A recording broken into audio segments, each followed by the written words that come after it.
Hello, everyone, and welcome to Thursdays at the Museum. I'm Amanda Harrison, a Community Engagement Manager at the DIA. Thank you for joining us for part 2 of Seeking the Sacred with our highly skilled docents, Kathleen McBroom and Jim O'Malley. Christine Mark, our Head of Volunteer Development, will be taking your questions throughout the program. To ask a question, just remember you have to sign into your YouTube account using your Gmail or leave a public comment on this Facebook post. Please pay special attention throughout the program because we'll be giving away a desk calendar of your choice to those who correctly answer the trivia question. And you can see the prizes in the link that we've shared in the chat. So now to get us started, please welcome Kathleen McBroom and Jim O'Malley. Welcome, team. Thanks, Amanda. Good afternoon, everybody. It's nice to be here. And today, we are going to be sharing with you some art and religion and art, Seeking the Sacred Part 2.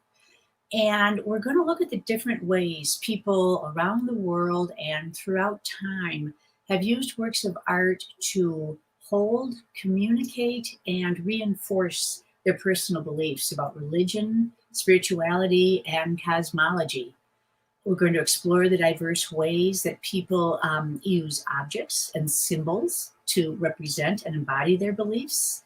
We'll look for commonalities between belief systems. Maybe we'll find some differences. And hopefully we'll give you some things to look at that will help us all better understand our own ways of thinking about the world, our place in it, and each other. And so without further ado, I'm going to turn it over to my friend and colleague, Jim O'Malley. So Jim, whenever you're ready, take it away. Thanks, Kathleen. Our first two works in Seeking the Sacred depict the very beginning of Christianity. The Annunciation tells the biblical story of the announcement of the Archangel Gabriel to the Virgin Mary that she would conceive a son by the power of the Holy Spirit to be called Jesus. The angel's pronouncement is met with Mary's willing consent, and thus, in the Christian faith, precipitates the incarnation of Christ and his redemption of the world.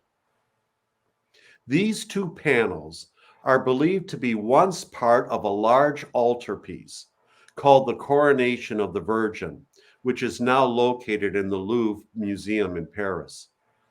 But until 1812, the altarpiece was located in the convent of San Domenico, which is located just outside of Florence, Italy.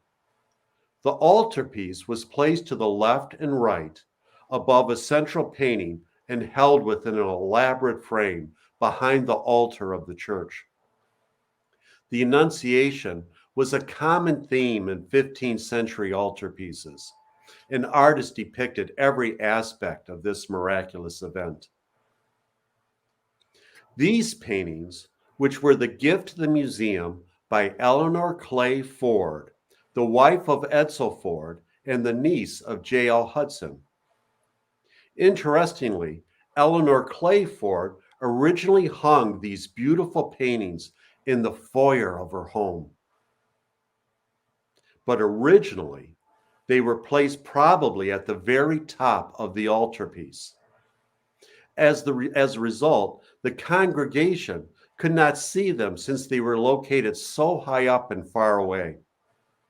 I remember in training, a fellow student was shocked to hear this, that these beautiful paintings couldn't be seen by really anyone in the congregation. And I remember the response from our curator. I thought it was so almost cute when she said, well, possibly these paintings were meant for God's eyes only. So in the first painting, Ray, next slide, we have the Archangel Gabriel, who is the messenger of God, having come down from heaven to talk to the very young Mary. In fact, she is believed to be she was probably around 14 to 16 years old. The angel's finger is raised as he is talking to Mary. And for me, at least, It seems that it's almost as if you can see the angel's lips moving. The next painting, Race, next slide, represents the moment just after the angel's announcement, as indicated by the gesture of Mary, whose bowed head shows that she has submitted and freely accepted the will of God. Mary, who has been reading a book, probably placed in her hand to show how intelligent she is for how young she was at the time, appears stunned. I'd be stunned too if the Archangel Gabriel came in and made an announcement to me. So I can fully understand that she appears stunned. The other interesting thing about this painting, and I think it's somewhat obvious at this point, as I mentioned, these paintings were installed way up high. And so if this painting was intentionally painted in such a way that the viewer would have to be looking up at it to best realize it and for its best impact. The name of the artist of these beautiful works of art is Fra Angelico. He was a Dominican monk or friar and who worked around Florence in the monasteries of San Marco. Fra Angelico means angelic friar. And he lives such a holy life that he has been beatified by the Catholic Church, which is the rank just below sainthood. The works are made of gold leaf and tempera on a wood panel. Ray, could you go to the next slide? Thank you. Tempera paint is made with colored pigments, which are mixed with a binder of egg yolk and water instead of oil. In the 14th and 15th centuries, they would first apply a base coating called gesso, or in this case, bole, in a shade of reddish brown, sometimes called terra rosa. You can see the reddish color in the background. And it was made of soft clay mixed with the glue from animal hides. The gold leaf is then applied on top of the gesso or bole, usually in 2 layers. The layers of gold leaf, when illuminated by candlelight, since all they had was that at the time, would create a beautiful glow, further illuminating the church, and it helped to create a depth to the artwork, which only added to the beauty of these masterpieces from a simple religious friar. These paintings were believed to have been done between 1450 and 1455. Christine, any questions? Thank you, Jim. Now, these are located in which part of the museum? These paintings are currently on view in the European, the Medieval and Renaissance Gallery on level 2. Okay, thank you. I think there's another painting that has gold leaf on it very close to them. And that gold leaf, it's hard to see in these slides, but it almost glistens in the sunlight. Right. As I mentioned, the gold leaf was used because it would reflect. It's gold. It was shiny. And when you put on more than one layer, it would add depth to these paintings that made them very rich. It was just beautiful. Some people thought the gold leaf was done. It was very ostentatious and expensive, but it was also done for the practical purposes of helping the candlelight illuminate the church. Yes, it must have been very beautiful under candlelight. Yeah, Okay, they're thanks, beautiful Jim. paintings. Sure. Yeah, very beautiful. Small, but pretty. I agree. Oh, our next piece, Kathleen, you're up. Okay, thanks, Jim. That was really interesting about those 2 small pieces. I have another really small piece for you. What we're looking at, it's a wooden sculpture, and it's only about 12 inches high. And when we look at it, we see it's a figure. It's an image of a man, and he is sitting so very still. His eyes are shut. His face has a very composed expression on it. He's kind of hunched in on himself. We can see that he's very thin. I mean, look at his leg that is facing us. We can see the shin bone there. So, and he's dressed very simply. But again, just look at how compact and this idea of stillness. He's turned in on himself. And when you're down at the museum, if you were down here with us, down in the Asian wing and the Chinese gallery, and we saw this, you'd be impressed with just the serenity and the calmness that this statue seems to embody. Now, if we look at the title of this piece, Shakyamuni as an aesthetic, for most of us, that probably doesn't give us a whole lot of help figuring out who this is. But if we were of the Buddhist belief, we would recognize who this figure is immediately, because this is a carving of Buddha, Lord Buddha, the founder of the Buddhist religion. And the reason that people would be able to tell that this is Buddha is because there were very specific aspects that were worked into any kind of portrayals of Buddha, whether it was a sculpture or a painting or what have you. And when we look at this, for one thing, look at Shakyamuni Buddha's ears and look at the bottom. Can you see how elongated his earlobes are? And you can even see where they used to be pierced. That's because Buddha is not a deity. Buddha was a real person. He was an actual human, and he began life as a prince. This is back around, the 5th century BCE, before the Common Era. And back then, his name was Prince Siddhartha, and he lived in a palace, and he had the most luxurious life you can imagine. Everything that he wanted was given to him. He wore just beautiful jewels and silks. He had servants to wait upon him. He had books and treasures and everything he wanted to eat or drink. But as a young man, Siddhartha was very, very discontent. He wanted to go out and search and find out what the world was all about. He wanted the answers to the big questions. Who am I? Why am I here? Why are we all here? And so as a young man, Prince Siddhartha left the palace behind. He gave up all of his jewels. That's why we have the empty earlobes. He cut off his long, luxurious locks, which is what the Indian royalty would have worn back then. And when he cut his hair off, his hair sprang back into tight little curls, which we can see kind of, thanks, Ray, all circling around his head there. And he began his journeys through the wilderness, discovering that the answers to life's big questions weren't found in richness. They weren't found in mighty deeds. They were found when looking within and leading a life of moderation and thoughtfulness and purposefulness. We have some other markings of the Buddha on this as well. Ray, can you show everybody the top of his head where he has that very obvious protruding dome to his head? That's a mark. It kind of shows how the Enlightenment or the search for truth has helped Buddha's consciousness grow. And then finally, we can also see the marking right in the center of his forehead, sometimes called the third eye or the eye of wisdom, which again shows us that Buddha is well on his way to becoming an enlightened person. And in Buddhism, it's believed that all of us, anyone can become a Buddha or someone who is enlightened. And once we do, we will be released from the ongoing cycle of being born and reborn, because we will reach enlightenment and we will be in a state of nirvana.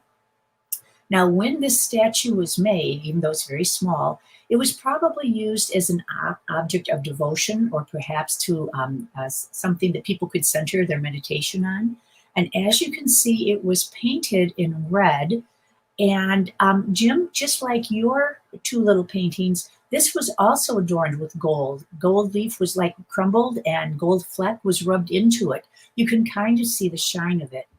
And Ray, can we go to the next slide, please? Yeah, thanks. Here we see side views and a back view.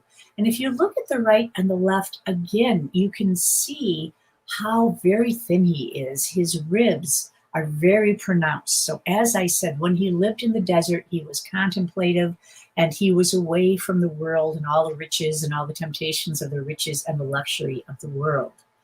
And now if we look at the center, we can see there's a panel, a square panel in his back, because this sculpture is actually hollow.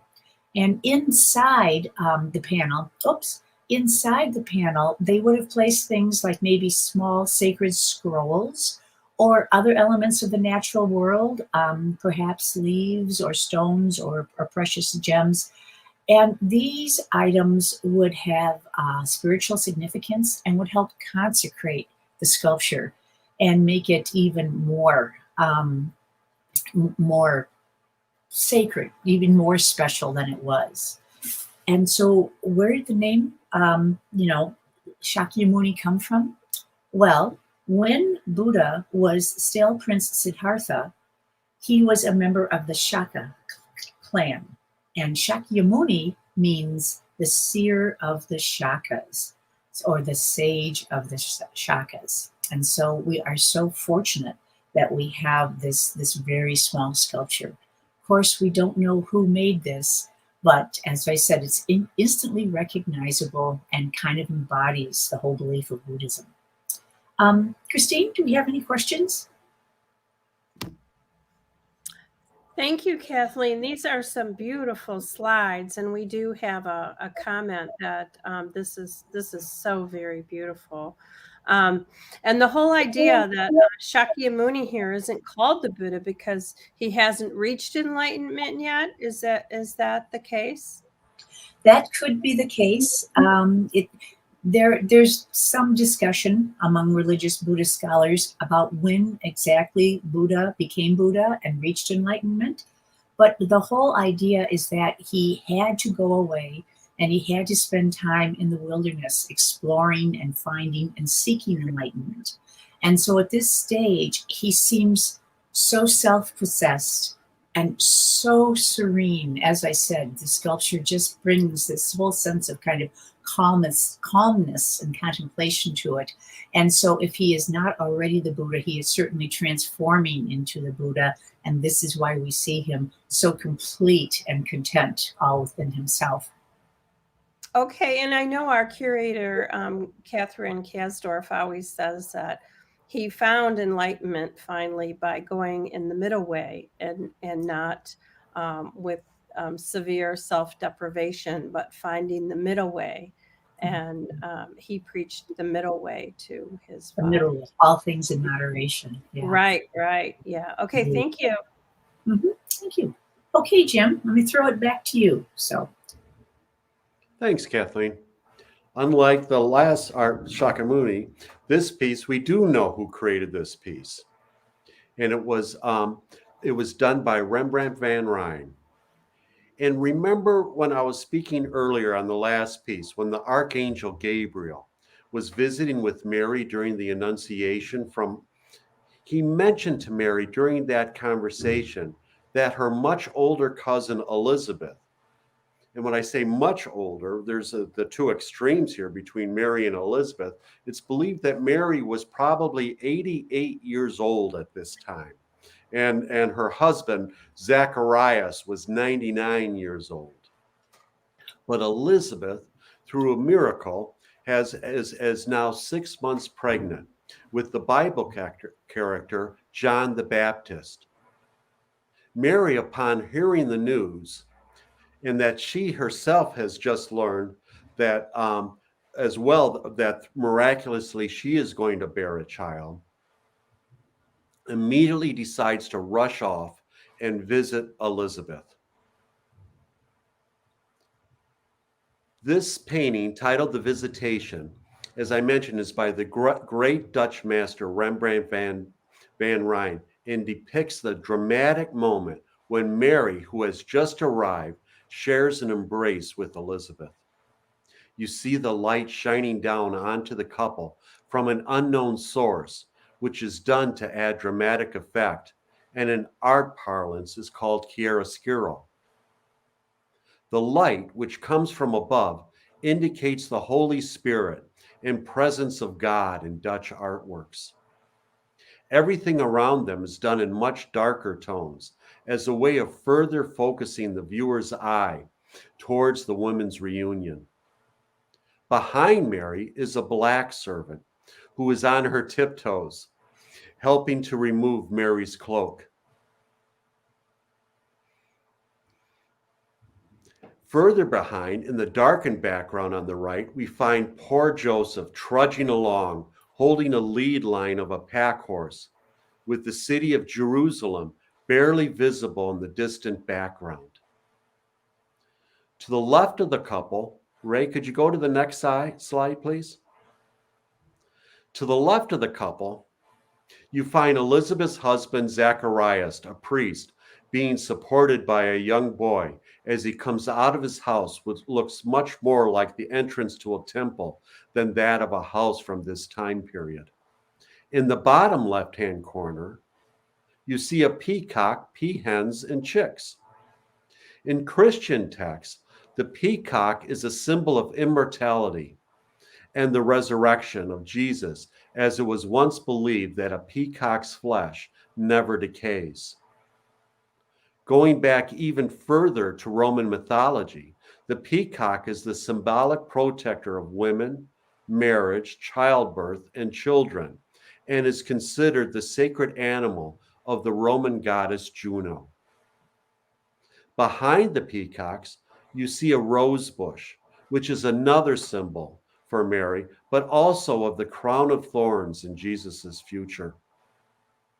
And last but not least, since it is a Dutch painting, you have to have a dog, a little scrawny dog in this case, symbolizing loyalty and fidelity. The subject matter of the Visitation is significant to Christians, since it is said that John the Baptist leaped inside Elizabeth's womb upon hearing Mary's greeting to Elizabeth.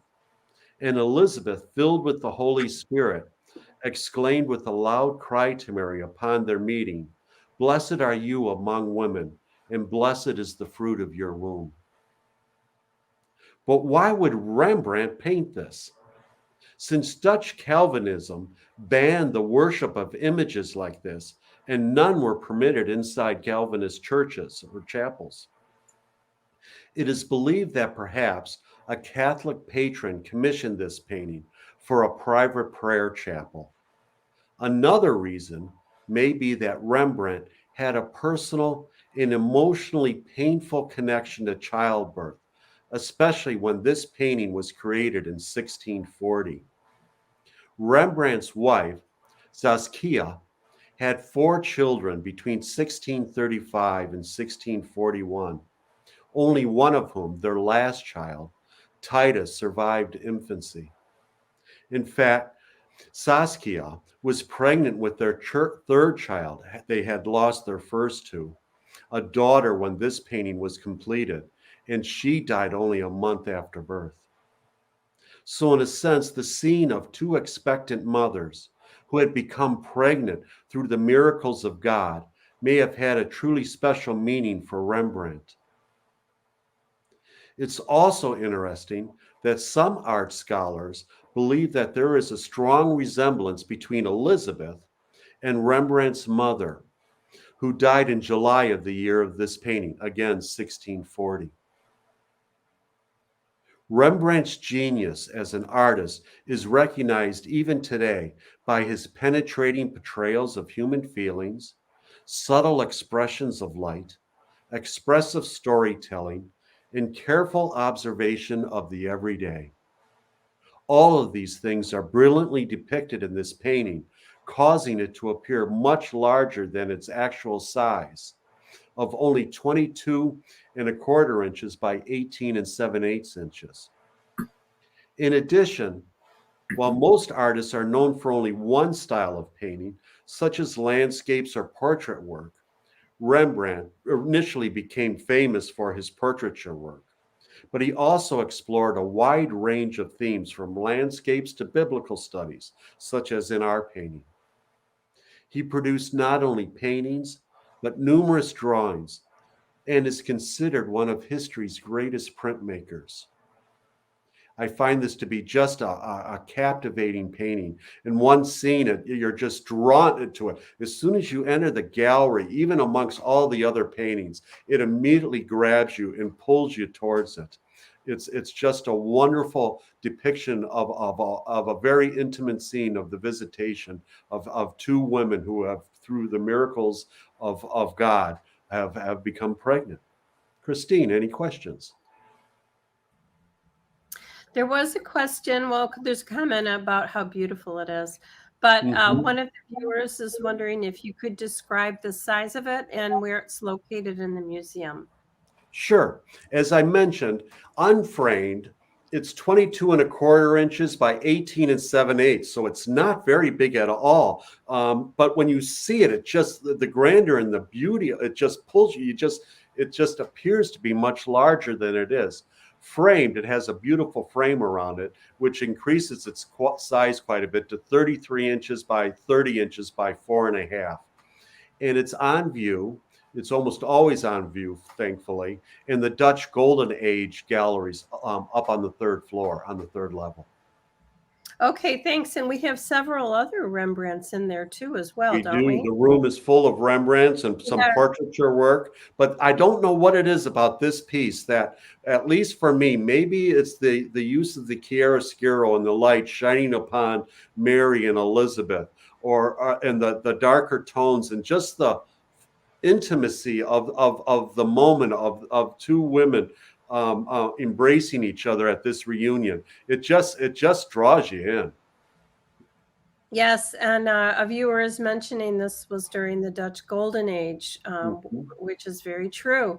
And you mentioned the word that chiaroscuro, where some parts of the painting are very, very dark, and other parts of the painting are lit up. Yep. And we see here, look at how Rembrandt lit up Mary and Elizabeth. Their faces are illuminated from and an. and and, and it's wonderful because they're lit up, and you have this almost magical light, and there's no, it's, you have no idea where it's coming from. And as I mentioned earlier, the Dutch believed that this was a great example of just the presence of God with all around us. Mhm. Yeah, thank you for that beautiful explanation of this tiny special painting. One another viewer wanted to double check and ask if the Dutch galleries are on the third floor. And yes, the Dutch galleries are located on the third Yep. floor. We have a very lovely collection of Dutch art at the Detroit Institute of Arts. It's really one of the best collections of the Dutch Golden Age. So I if you agree. come It's by, really one of the best collections in the country. I agree. Mhm. It's just a Yeah, beautiful collection. it's lovely. And some years ago, we even had a request to lend out the whole Dutch collection to another museum, which didn't have a Dutch collection. So that's how popular it is. It went on the road for a little while. So I can believe that any museum would be proud to have our collection come to theirs for an exhibition period. I agree. absolutely. So we're moving on now to the Koran. What beautiful paper, Kathleen. Can you tell us about it? Oh, I sure can. I sure can. We're looking at an open Quran, and Quran, of course, is the holy book of Islam. And the Quran contains the words of God, or Allah, as they were communicated to the great prophet Muhammad while he was fasting in the desert. And Islam began in about the 7th century, and it began in what is current day Saudi Arabia, and rapidly spread throughout the rest of the Middle East and down into Africa and on throughout Asia. And one thing about the Quran is that it forbids that any humans use an image to replace Allah when they are worshiping. And so whenever you look at a Quran or any Islamic holy book of scripture for that reason, you will not find any portrayals at all of human figures or even animals in there. What you will see are beautiful examples of this calligraphy. And they elevated calligraphy to a fine art with beautiful writing and all sorts of swirls and embellishments. And they considered the act of writing the Quran, which would have taken many people many, many years, an act of devotion itself, to celebrate, again, as an act of worship for Allah. And this particular Quran comes to us from what is now current day Iran. And it comes from the 15th century. And that's when civilization known as the Timurids ruled most of not only Iran, but all of Central Asia. And they were great patrons of the arts, great supporter of the arts, and they established several kitab khanas throughout the country. Now, kitab khana would be like a royal library workshop where they would create outstanding pieces of art, such as a Quran, such as this one. And they were known for their elaborate work, and they were known for their very large and outstanding size and the leather workings on the cover. And they're very distinctive, and they're known just for creating these sumptuous objects of veneration. And this particular Quran that we own has an especially interesting history. So let's take a look at the paper. Ray, could you give us a close-up on the next slide, please? Thank you. Can you see this paper? That's actual gold that's included in the paper. And this paper actually was made in China. And it's made of flax and hemp that were kind of made into a pulp. And then the gold was mixed in. And then, of course, the pulp was, stretched out and made into rolls of paper. And this amazing paper was the gift of a Ming emperor in China to a Timurid military conqueror. His name was Timur, or maybe you've heard of him as Tamarin. And when Tamarin received these rolls of this phenomenal gold flecked paper and all the rich dyes that they used to color all the different pages, he didn't know what to do with them. They were such treasures. So he stored the rolls in the royal treasury. Well, after Tamarin's death, his sons decided to take the paper out and commissioned this incredible Quran. And, excuse me, and the writing in the Quran, it runs from right to left, and it's all kind of united at a baseline, and then it goes up from there. And very much like Hebrew, the writing only includes consonants. And if you look closely, you can see that vowels are indicated above and below the lines. If you also look at the sides of the pages, you can see kind of the medallions, little florets. These are markers. They show things like, the beginnings of chapters or the ending of verses. They highlight the 5th and the 10th lines of the scripture, which is important. And I mean, again, look at the beauty of this paper. This paper is over 600 years old. And look at how beautifully it's preserved. Ray, can we see the next slide, please? This is an example of one of the frontispieces. And again, look at that amazing detail. Look at how it is shown. And again, no images, no animals, no birds, and of course, no human forms. But they just venerated and raised this to such an amazing work of art. And if we go one more page, please, Ray, look at these examples of other pages that are in this Quran. I mean, the blue, the gold, the purples, the bright greens, they just were able to produce this amazing paper, which again was turned around and then, further venerated by being raised into this beautiful, beautiful Quran. And the Quran, it's a very large, very heavy book. It's located down on the first floor in our Islamic gallery. And we keep it on a stand, and we open it from page to page from time to time so that none of the pages are exposed for too long. And it's a thick book. Altogether, there are 114 chapters in the Quran. And just as we display it on the first floor, back when it was in use, it was probably given as a gift to a very, very important mosque, or perhaps it was given as an incredibly important diplomatic gift. It would have been supported on a very heavy and very special lectern as well, and venerated for just its beauty and the incredible amount of work that went in producing it. Christine, do we have any questions at all? We actually do, Kathleen. There was some interest in regard to the holy calligraphy, and if we know anything about the tools or writing utensils that were used to do the calligraphy. We don't have any of the pens themselves. They would have been very fine pens. They would have been People would have been trained from a very young age to do it, and a number of different people would have been involved in the creation of this book. Mhm. I don't have any more information on it than this, but again, just the precision. And can you imagine, Christine, the pressure of writing on this paper if you made a mistake on this precious paper? I mean, Yeah. just the concentration and the paper Yeah. just to preserve the beauty and not to make an error or anything, because you sure couldn't erase or cover up or, oh, can you imagine what a scratch out would look like on these pages? So No, that would be a slow and concise writing method. And that's interesting how you mentioned that perhaps like they had the rolls of paper and then they needed many people to create this Koran.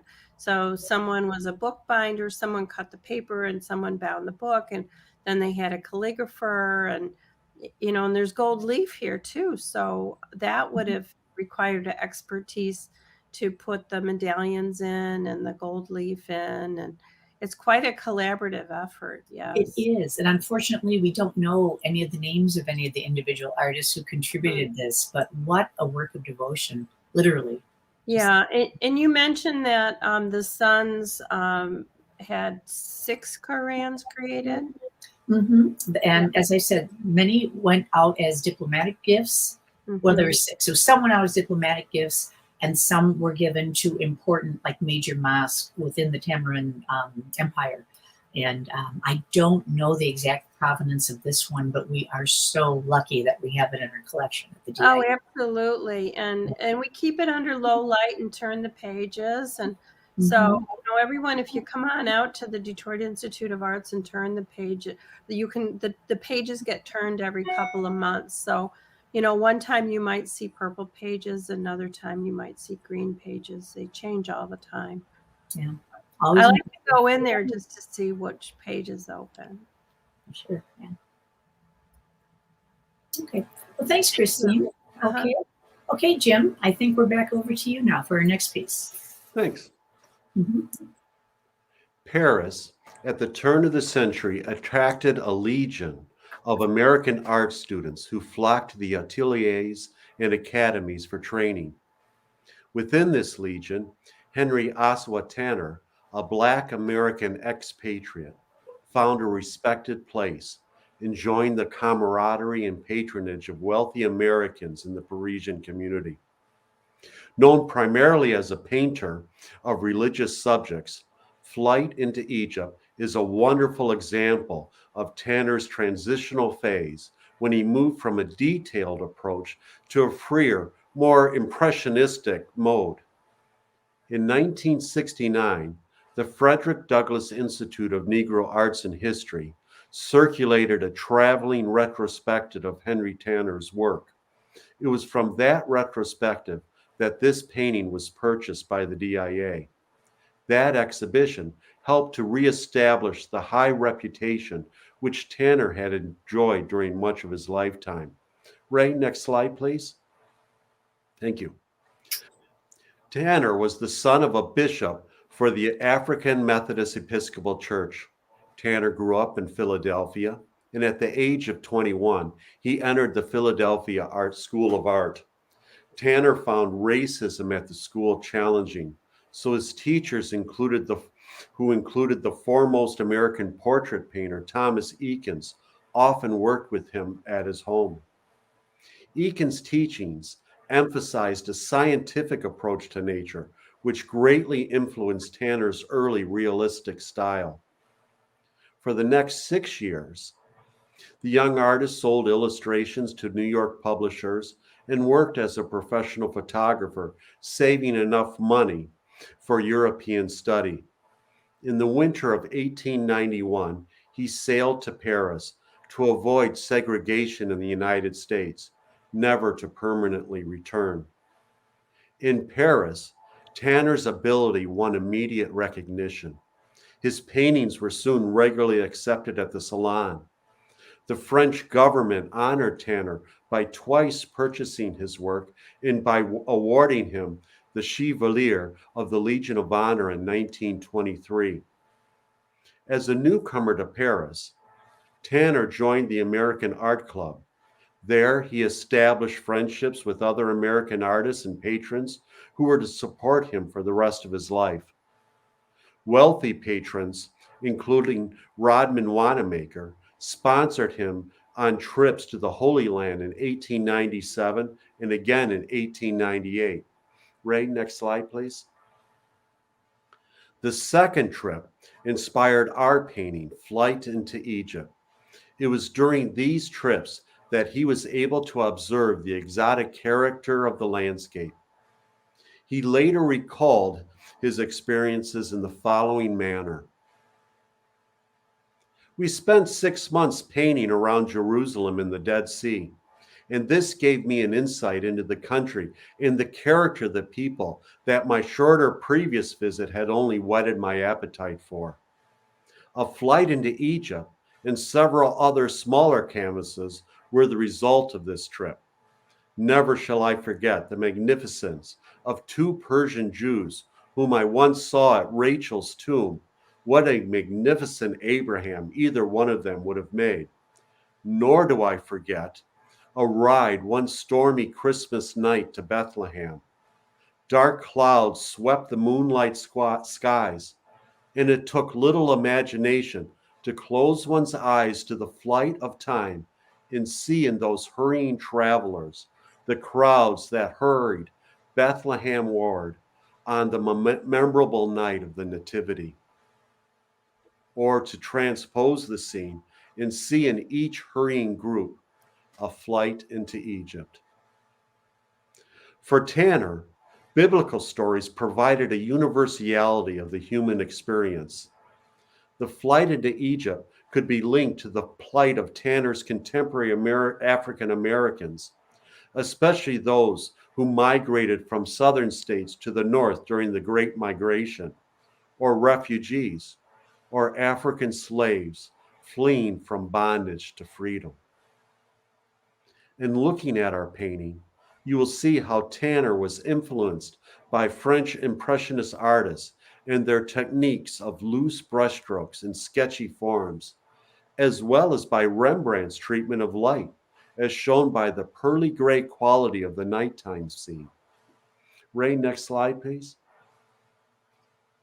This painting is a contemporary depiction of Jesus, Mary and Joseph's flight into Egypt, in their effort to escape King Herod, who was seeking the baby Jesus in an effort to kill him. What is so captivating about Tanner's version of this biblical story is that he provides great visual details of the landscape, but avoids even defining the features of Mary and Joseph, nor emphasizing the infant Jesus, who is only seen as a bundle of cloth in Mary's lap. The Christian Holy Family is presented as ordinary people traveling towards their destination. No halos, angels, or Christian symbolism are included in this contemporary painting. Christine, any questions? No, not in regard to these. There were a couple questions about the Quran, but it was just in regard to the decorations on the margins being relevant. And yes, those gold medallions were all put in certain places for a reason, and they were emphasis and place markers. So, Right. yeah. So thank you, Jim. Let's move on. A very different piece, Kathleen. You want to talk about it? Indeed, we have another very small piece. You seem to be doing a lot of little things today, Jim. And this is a square drum. It's a handheld Native American drum. Only measures about 16 by 17 inches. And it would have been held in one hand and then struck either by a hand or maybe a very small drumstick with the other. And this is made of rawhide that is stretched over a very light wooden frame. And then it's been stitched together at the corners. Ray, do you want to show us the next slide? Yeah, thanks. You can see there on the side how just the rawhide was stretched right out, and then the image was painted right on it, and then it was stitched together like this. But let's go on to the next slide and take a really good look at this image. So what we see is some kind of a figure who is staring directly at us. The face is kind of featureless except for those 2 burning eyes with red that are staring right out at us. There are two very slender horns curving up. They don't look like the traditional really thick buffalo horns that are often used in Native American art. And as we look, we can see the figure is wearing like some kind of a black cloak or outfit, and has two wings raising up on either sides. Attached to the wings, kind of tethered to them, there are two big black circles or big black balls flowing out behind him. And then there are like wavy or almost zigzag lines that are the tethers to the balls. And we see this image reproduced again on the wings themselves. And when we look at the entire image, we see that there's a lot of alternating red and green going on with this. Well, unlike a lot of our other Aboriginal art, we are very lucky in that we know who actually made this piece of art. And there was an article that the previous curator of our Native American collection, David W. Penny, wrote that appeared in a publication of the Smithsonian Museum of the Native American Indian publication. And in this, Penny says that the artist who made this, his name is Siapsapa. And Siapsapa was a very well-known Hunkpakpa Yanktonai shaman, or a healer. He was very well known. He lived out at Fort Peck in Montana in the 1880s and the 1890s. And he, as I said, he was celebrated for his ability to use magic and mostly for his healing powers. And he was a stone dreamer, and in addition to being a shaman. And so an image like this, a personal drum that would have been made exclusively for one individual, would have resulted when someone of high rank, perhaps a chief or a warrior, had a dream. And in the dream, the Thunderbird, who was kind of the supreme deity of a lot of the belief systems of Native Americans, would come to the person who was dreaming, and they would tell them a story, or they would show them an image. Then when the person woke up, they would go to a shaman like Siapsapa, and they would reproduce the image. So what are we looking at here?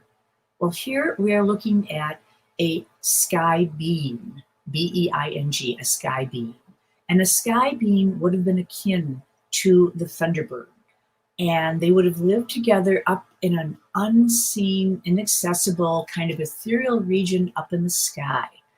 And they would be part of the upper world, and they would look down on the earth where all of us humans lived, and they would look down to the watery underground way down below us.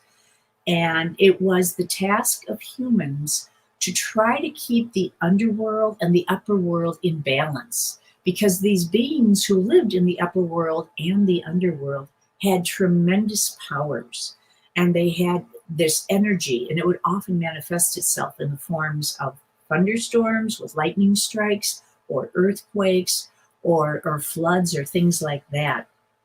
And so that's what these special paintings like this would be used. And they would only be used, as again, they would belong solely to the individual who had had the dream where the images had been revealed to him by the Thunderbird. And they would only be used in very special rituals at very, very certain special times of the year, or for very special, specific occasions. And so here we see the thunder being, and he is trailing those two balls of energy or two balls of fire behind him as he flies about the upper world. And it was well known that these thunder beings and the Thunderbird certainly had the power. They could kill humans.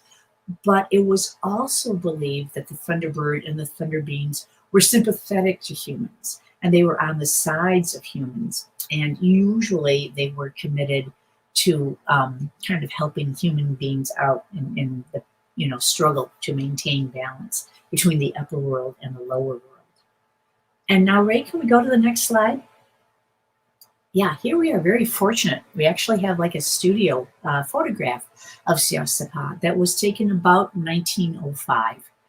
And he was, Siosapa means black prairie chicken in Siosapa's native language, which would have been the Lakota. And as I said before, he was known as being, as possessing very strong magic, and he had a reputation of being a very, very proficient healer.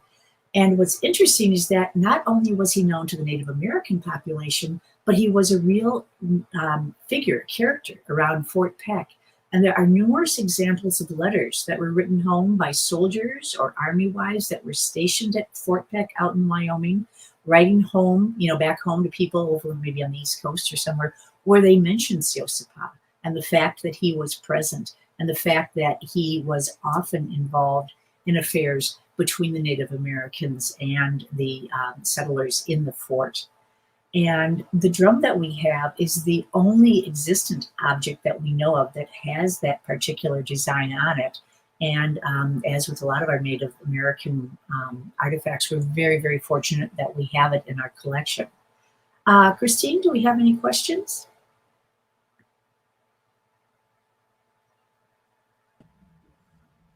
Was this used for a ceremony? Yes, it would only have been used in very specific rituals, very specific ceremonies. It would have been, carefully tucked away, and it only would have been used by a very specific person, either the person who had it created or a person who was assuming a specific role in a ritual, because these were considered to be very spiritual, very, very powerful objects that had been given to people by the Thunderbird themselves. Okay, great. And there was a question in regard to where the Native American collection is located in the museum. Oh yeah, that's located on our first floor. And again, we have a very impressive collection. And the drum was on display the last time I was there, and it's just one of the examples of a number of drums that we have that pretty much came to us the same way. Okay, great. And do you know anything about the pigments that were used to paint on the drums? Well, usually the pigments that were used would have been natural earth pigments. For instance, they might have come from clay or berries, or like black might have come from charcoal or something. Mm-hmm. This particular drum that we're looking at, the square drum, happens to use actual paint.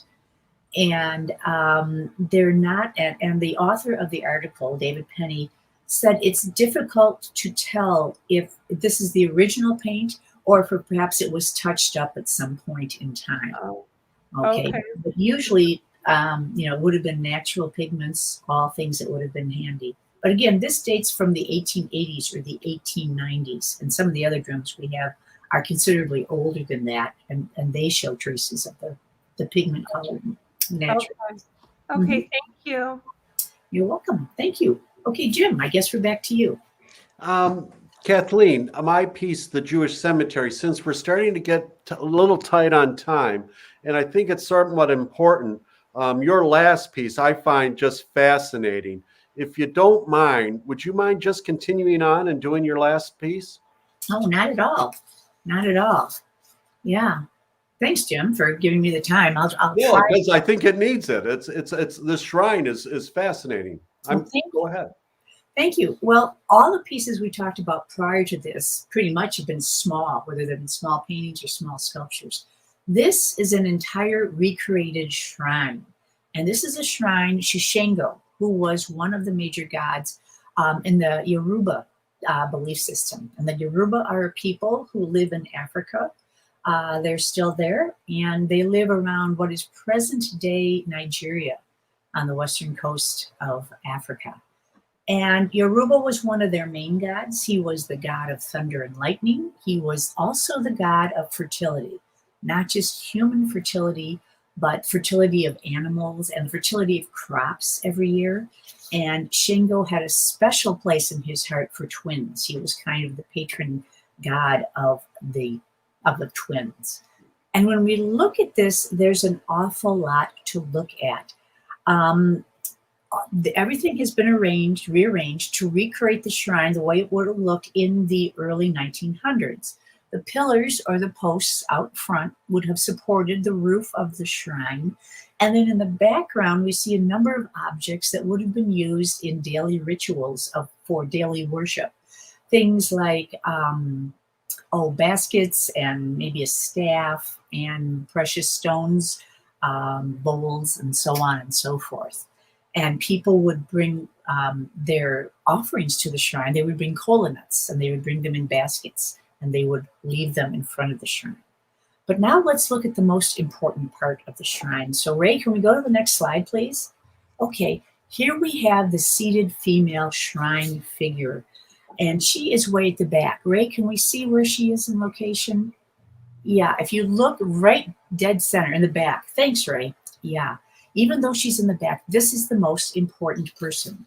Now, this female figure is not a god or a goddess. This is not a deity. This is instead a person who is a devotee of Shango. She's someone who is worshiping Shango. And we can tell that she is special. Women were thought to have special spiritual powers anyways, but she was considered to have especially strong spiritual powers and being able to communicate directly with Shango because of the blue color hair that she has here, her hair that's been dyed kind of indigo blue. Someone mentioned, yeah, there it is right there. And she's holding the basket on her head. The basket or the bowl, and that's where the koala nuts would have gone, or maybe perhaps they might have collected rainwater in there to be used in religious ceremonies. And she is sitting there, and she is sitting on a mortar, and you can see she's flanked on either side by two figures. These are also females, and they are identical twins, because remember, Shango indeed was the god of fertility and the god of twins. And if you look at this, you'll notice that the figure and the bowl, they're flecked with dots. They have white dots all over them. This is another reference to Shango, because as I said earlier, Shango was the god of thunder and lightning. He was known as the panther of the skies. Now, a panther, of course, or a leopard will stalk its prey for days, and it will wait to strike until the exact right moment. And that's the way that the Yoruba people felt about lightning, that the lightning was always up in the sky, but you never knew when Shango was going to choose to use it. And so because a leopard is covered in white spots, they often covered any kind of devotional objects devoted to Shango in white spots as well. Can we move on to the next slide, please? Here we have close-ups of a couple of the pillars. And if you look on the right side, we see a carving of a woman. And can you see her elaborate hairstyle? That indicates to us that she is a devotee of Shango. And we can see she also has a baby on her back. Again, Shango, the god of fertility. We have another woman over on the left, again with a distinctive hairstyle, and she has twins. And if you look closely, you'll notice again that both of these women are covered in dots. And on the pillar on the left, there's a lot of polka dots or dot work up on, thanks, Ray, kind of on that band going around here. Now, I have to tell you a really quick story about this that I think is just fascinating. And the curator of our wonderful African galleries is Dr. Nee, excuse me, Pokapwem. And Dr. Nee was a brand new curator when he first came to the museum. And he looked at our African collection, which is spread out over a number of rooms on our first floor. And he noticed all of these objects that I've been talking about, but they were scattered throughout all the different rooms. And something about him just bothers him. He kept looking and looking and thought there was some kind of connection that he was missing. So Dr. Nee, brand new curator, went to the curator of the museum. At that time, it was Dr. Graham Beale. And he told Graham Beale that he thought these objects had to be brought together. He basically wanted to totally rearrange the entire African galleries. He's been in the museum about a week at this point in time. So Dr. Beale gave him 1 week. And luckily, Dr. Nee was able to find the following photograph. Can you show us, Ray? Thank you. This is an archival photograph. It was taken in 1912 by the German explorer and anthropologist Leo Frobisher. oh my goodness, excuse me, Phobius, and it shows the temple as it really originally looked. And so, based with this evidence, Dr. Nee was able to go back to Graham Beale and say, this is a shrine to Shango. This is how it should be set up. And we are lucky enough to see this now. And it all came together because of the telltale dots, the dots that tied it all to the leopard in the sky, the dots that tied it all to Shango, the leopard god. And that, and of course, Dr. Nee's very personal expertise allowed us to recreate this and present it to our visitors today. And oh my gosh, Jim, it's 2:00. Thank you so much for giving me the opportunity to present this. And I think you've got some exciting things to share with us as well. Thanks, Kathleen.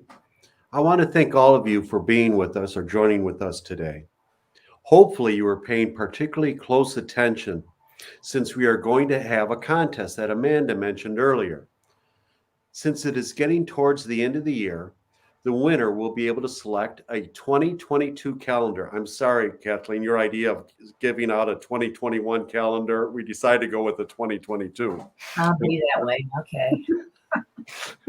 From the DIA Gift Shop's website. So the question is, who gave the paintings Annunciatory Angel and Virgin Annunciate to the DIA? That was the first piece I spoke about earlier. If you know, please email your answer to communityengagement@dia.org. You can see it on the screen there. The first person to answer the question correctly will win. While we're waiting for hopefully a correct answer, Ray, that's a correct answer if you're thinking of putting it in. Next Thursday, which is already December 23rd, if you can believe it, the holidays are coming so quick.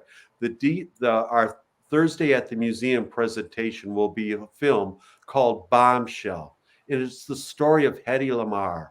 It'll be hosted by DFT curator Elliot Wilhelm. Also, if you're planning on coming down to the DIA over the holidays, I would like to mention the following special exhibitions for your consideration. The Detroit style car design in the Motor City, you're still able to see it. It'll be open up until January 9th. We also have The Black is Beautiful, the photography of Kwame Braithwaite exhibition. And that is also somewhat coming to a close. It'll be closing in mid-January on the 16th of January. But I guess I find exciting, drum roll please, for tomorrow, we have a brand new exhibition opening as of tomorrow. It's called The New Black Vanguard, Photography Between Art and Fashion. As I mentioned, it'll be opening tomorrow. It'll be running through April 17th. And it'll be consisting of vibrant color portraits, conceptual images, and fashion editorial photographs by Black photographers. And they're the subject of the exhibition that fuses the genres of art and fashion. Over 100 photographs are going to be included in this exhibition. I'd be remiss in not recognizing and thanking Amanda Harrison, Christine Mark for handling the questions, and Ray Henney for doing an excellent job in his production and moving the slides. For our holiday hours, very quickly, I'll go over them because the holidays a lot of times will be closed. We will be closed. The DIA Museum will be closed December 3rd through December 25th for the Christmas holiday. The museum will be, though, reopening on December 26th with extended hours from 10 a.m. to 7 p.m. and then beginning on Monday, the 27th, through that entire week through December 30th. The museum will be offering extended hours from 9 a.m. to 7 p.m. every day.